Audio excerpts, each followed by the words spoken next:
Children are always communicating, yes, even in tantrums. What are some common reasons behind tantrums? Can tantrums be avoided entirely? And we're really going to get into the way of spirit for children and for adults by finding that point within.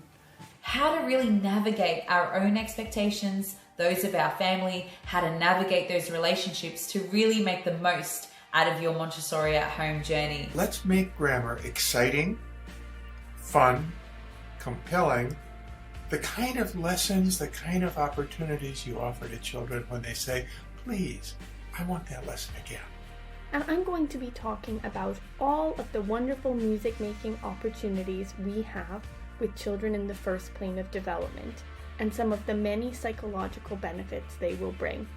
We want to invite you to join us in having an open conversation about Montessori as a social justice pedagogy.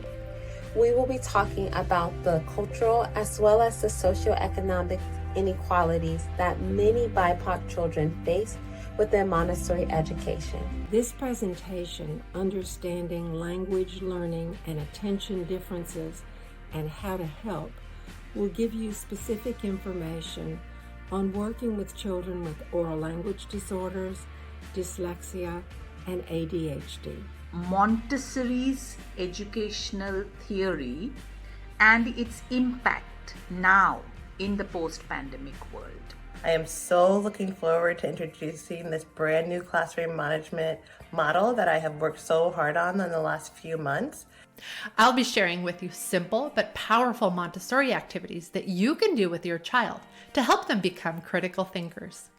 Often, what we do with children doesn't really take into account all the possibility of how we can help children to understand the idea of geography. And even if you're a trained Montessori teacher, you may not have seen these lessons before.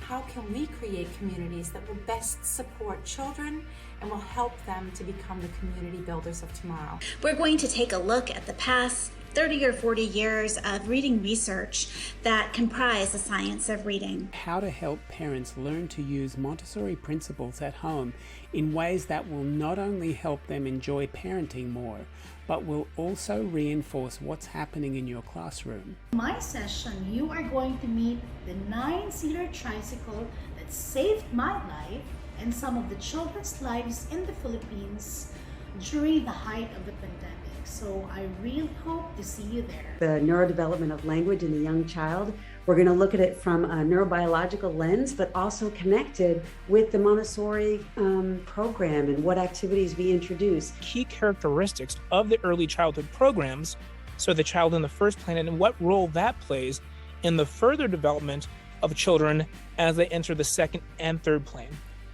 How can we help the misunderstood child in a Montessorian way? I give you some backgrounds, I give you some tools to work with you in your own classroom. See you in May at the Free Childhood Potential Virtual Conference.